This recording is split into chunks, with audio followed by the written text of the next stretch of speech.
할렐루야. 오늘도 이렇게 예배자에 나온 모든 친구들 너무너무 환영하고 또 축복합니다. 언제나 하나님께서 주시는 그러한 꼴을 먹으며 기쁨으로 살아갈 수 있는 그런 우리 모든 친구들 되기를 바랄게요. 오늘의 말씀은 좀 베드로가 보았던 환상에 대한 이야기예요. 베드로가 기도할 때에 한 환상을 보게 되는데 그 환상 가운데에서 말씀하시는 하나님의 뜻이 우리 친구들에게도 오늘 임하는 그러한 시간이 되었으면 좋겠어요.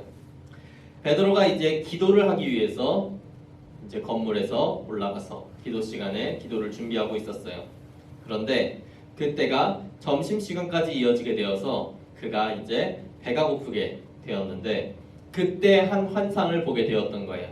하늘로부터 그릇이 내려오는데 그 그릇 안에 온갖 부정한 짐승들이 들어 있었던 거예요. 그런데 하나님께서는 베드로에게 이것들을 잡아서 먹으라. 너가 지금 배가 고프니 이 동물들을 잡아 먹어서 너의 배를 채우라 말씀을 하신 거예요.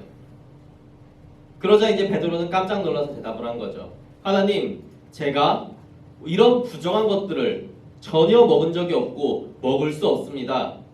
그렇게 대답을 한 거예요. 그러자 하나님께서는 그런 베드로를 향해 다시금 말씀하시기를 하나님께서 깨끗하게 하신 것을 내가 속되다 말하지 말라. 그렇게 이야기를 하신 거죠. 그렇게 하나님께서 베드로에게 3번 권하고 베드로가 3번을 거절한 끝에서야 그 그릇이 하늘로 올라갔다라고 이렇게 기록하고 있어요. 이 환상은 베드로가 보았던 환상 중에서도 가장 유명한 그러한 환상 가운데 하나인데 이 환상을 통해서 하나님께서는 베드로에게 전하고 싶은 한 가지 메시지가 있었어요. 이 메시지가 오늘 우리 친구들에게도 동일하게 다가갔으면 좋겠어요. 이제 그 기도를 할 때에 하늘에서 그릇이 내려와서 그 그릇 안에 부정한 짐승들이 담겨 있었다고 했어요. 그런데 이 부정한 짐승이라는 것이 우리가 지금 생각하는 더러운 짐승이라는 거랑은 조금 다른 이야기예요. 이 부정하다라는 개념은 모세 때부터 있었던 이야기예요. 하나님께서는 모세에게 율법과 십계명을 주시면서 여러 가지 이야기들을 해주셨는데 그 가르침들 가운데에는 먹어도 되는 정한 짐승과 먹어서는 안 되는 부정한 짐승을 나누는 그러한 조건들이 있었어요. 이것들에는 새도 포함되어 있고 물고기들, 또 땅에 사는 모든 짐승들, 이러한 모든 것들이 포함이 되어 있는 걸로 무엇은 먹어도 되고 어떠한 것들은 먹으면 안 되는 그러한 기준을 나누어 주신 거예요. 그런데 이 기준이 너무 중요하게 모세에게 받았던 말씀이다 보니까 당시 사람들은 이 말씀들을 철저하게 지키면서 그 부정한 짐승들을 멀리 하였던 거예요. 그래서 하나님께서 베드로에게 이 부정한 짐승들을 잡아먹으라 했을 때 베드로는 깜짝 놀라서 하나님, 제가 그럴 수 없습니다. 제가 이러한 것들을 먹어본 적도 없고 먹을 수도 없습니다. 라고 대답을 했던 거예요. 그런데 아까도 이야기했듯이 이거는 청결의 문제가 전혀 아니에요. 이 짐승들의 병균이 있어서 또한 뭔가 특별한 바이러스가 있어서 그것을 먹지 말라 그랬던 게 아니고 여러 종교적인 이유를 들어서 이것은 부정한 짐승이니 이것을 제사에 사용하지 말고 너희는 이것을 먹지 말라 라고 했던 거예요. 그것을 지금 보게 되면은 우리는 이미 부정한 짐승들을 너무나 많이 먹고 있어요. 그 중에 하나가 바로 돼지인데 돼지는 이스라엘 백성들에게 있어서 부정한 음식이에요. 부정한 짐승이기 때문에 이스라엘 사람들은 돼지를 먹어서는 안 돼요. 그리고 실제로 먹지도 않고 그 사람들은 이 삼겹살의 참맛을 모르고 살아가는 참으로 불쌍한 사람들인 거죠. 돼지가 얼마나 맛있습니까? 자, 그 외에도 여러 가지 동물들, 생선들, 새, 그 중에서도 여러 가지 것들이 부정하다라는 이유로 먹지 못하는 것들이 있는데 이 부정한 것은 나와는 상종할 수 없는 것이라고 해서 이스라엘 사람들은 그 부정하다라고 지칭되는 모든 것들을 자기의 삶에서 완전히 밀어내었던 거예요. 그런데 하나님께서는 그러한 베드로를 꾸짖으시면서 말씀하셨어요. 하나님께서 깨끗하게 하신 것을 내가 속되다 하지 말라. 이것이 무슨 뜻이겠어요? 이제 이 짐승들이 더 이상 내게 부정한 것이 아니다. 너가 지금 부정하다고 더럽다고 밀어내고 있는 그 모든 것들, 내가 이것을 깨끗하게 했으니 너는 이제 이것을 받아들여도 된다 라고 하나님께서 말씀하신 거예요. 이게 뜻하는 바가 무엇이냐? 하나님께서 깨끗하다 판단했는데 왜 네가 너의 눈으로 그것을 더럽다 하느냐 라고 베드로를 꾸짖으신 거예요. 이 이야기의 앞부분에 보게 되면 고넬료라고 하는 한 이방인이 등장하게 돼요. 그는 하나님을 신실하게 따르는 사람이고 그리스도를 알고자 하고 복음에 들어가고자 하는 사람이었어요. 그 사람에게 하나님께서는 주의 사자를 통해서 베드로를 통해 말씀을 들으라 그렇게 말씀을 하신 거예요. 그래서 고넬료가 베드로에게 사람을 보내는 와중에 그 여정 가운데에 베드로는 이 환상을 보고 있었던 거예요. 하나님께서는 베드로에게 말씀하고 싶었던 거죠. 너희가 여태까지 더럽다고 했던 것, 부정하다고 했던 것이 이제 더는 부정하지 않고 너희가 밀어냈던 그것을 내가 품겠으니 너도 이제 품으라. 그것을 판단하지 말고 밀어내지 말라고 말씀하신 거예요. 이 부정한 것 중에서 가장 먼저 이스라엘의 삶 가운데에서 밀어냈던 건 바로 이방인이에요. 이방인.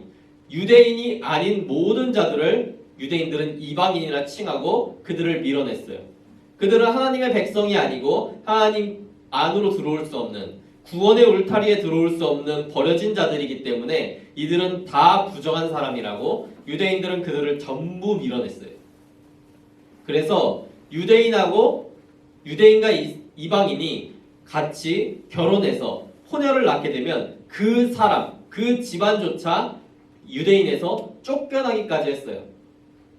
그럴 정도로 유대인들은 철저하게 유대인만 하나의 울타리로 삼고 이들만이 깨끗하고 저 바깥에 있는 사람들은 다 더러운 사람들이라고 그렇게 이야기를 했던 거예요.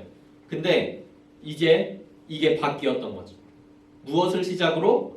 예수님의 십자가를 시작으로. 예수님께서는 십자가에 달릴 때 유대인들만 구원하려고 십자가에 달린 게 아니었어요. 이 세상에 있는 모든 사람들이 다시금 주님 안으로 들어와서 다 천국 백성 될 수 있게 하기 위해서, 더러운 죄 때문에 더럽혀져 있는 그들이 다시금 깨끗하게 되기 위해서, 그렇게 하기 위해서 예수님께서는 십자가에 달려 돌아가신 거예요. 그래서 이 사건을 통해서 더 이상 이방인들은 부정한 자들이 아니게 되었던 거예요. 예수님께서는 그 사실을 베드로가 깨닫기를 원해서 이 그릇 환상을 보여주셨던 거예요. 너가 여태까지는 편견의 눈을 가지고 이 부정한 것들을 밀어냈지만 이제 내가 이것들을 깨끗하게 하였으니 너도 이것을 받아들여라. 더 이상 편견으로 그들을 보지 말고 이제 그들을 나의 눈으로 바라보라 라고 예수님께서는 말씀하신 거죠. 그래서 이 환상을 보았던 베드로는 고넬료가 자기를 불렀을 때, 이방인이 자기를 청했을 때 그곳에 가서 같이 식사도 하고 그들에게 예수 그리스도를 전하는 그러한 일들을 하였던 거예요. 그 전까지는 예수님이든 하나님이든 다 유대인만을 위한 건 줄 알았는데 하나님께서는 이제 이방인들도 구원받을 수 있고 이방인들도 깨끗해졌으니까 이제 그들에게도 복음을 전해야 된다고 베드로에게 말씀하셨던 그런 유명한 사건인 거예요. 이 말씀을 통해서 우리 친구들도 한 가지를 깨달았으면 좋겠어요. 이 세상에 있는 모든 사람들, 그들은 모두 하나님께서 깨끗하게 하신 사람들이에요. 그들은 모두 하나님 품 안에 들어올 수 있고 모두 구원받을 수 있는 사람들인 거예요. 그 사람들을 우리가 보고 판단해서 저 사람들은 글렀어, 저 사람들은 교회 오지도 않을 거고 저 사람들은 구원받기는 이미 다 틀려먹었어, 그렇게 생각하고 밀어내어서는 안 된다는 거죠. 우리가 생각하기에 우리의 눈으로 보는 것이 아니고 하나님의 생각으로, 하나님의 눈으로 우리가 그들을 바라볼 수 있어야 되는 거예요. 오늘 말씀 제목을 전사님 편견 없는 눈이라고 잡았어요. 우리는 세상 사람들을 바라볼 때 어쩔 수 없이 편견을 가지게 돼요. 우리의 눈으로 생각하고 우리의 눈으로 보기 때문에 어쩔 수 없이 편견이 생겨날 수밖에 없어요. 우리가 싫어하는 사람이 있어요. 근데 그 사람도 다른 사람에게는 정말 좋은 사람일 수 있는 거예요. 하지만 우리에게는 너무나 미운 사람이고 나쁜 사람으로 그렇게 보일 수도 있는 거죠. 하지만 하나님께서는 그렇게 보지 말고 모두가 하나님께서 사랑하는 백성이라고 그러한 하나님의 눈으로 보기를 원하시는 거예요. 하나님께서 그렇게 베드로를 통해서 그러한 편견 없는 눈을 허락하시고 이방인에게도 복음을 전하게 하신 결과 복음이 이방인에게도 흘러가게 되었던 거예요. 그렇지 않았으면 베드로가 이 환상을 보지 못했으면 사도 바울이 이방 선교를 하고 다닐 때 베드로는 예루살렘 교회는 그를 불러다가 그를 강하게 꾸짖고 너 이제부터 이방 선교하면 안 돼. 이방인들은 말씀을 받을 수 없어. 이렇게 이야기를 했을 거예요. 근데 베드로가 이러한 경험을 했었기 때문에 베드로는 사람들에게 이제 이방인들도 성령 받고 이방인들도 말씀을 받습니다. 그들에게도 이제 말씀을 전해야 됩니다. 이렇게 담대하게 말할 수 있었던 거예요. 그래서 우리 친구들도 이러한 눈과 마음을 가지고 이 세상을 바라보았으면 좋겠어요. 이제 곧 있으면 우리 친구들 다 개학을 하고 학교에 가게 될 거예요.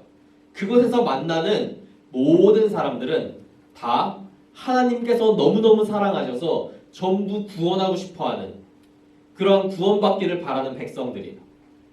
우리 친구들이 보기엔 조금 마음에 안 드는 친구들이 있을 수도 있어요.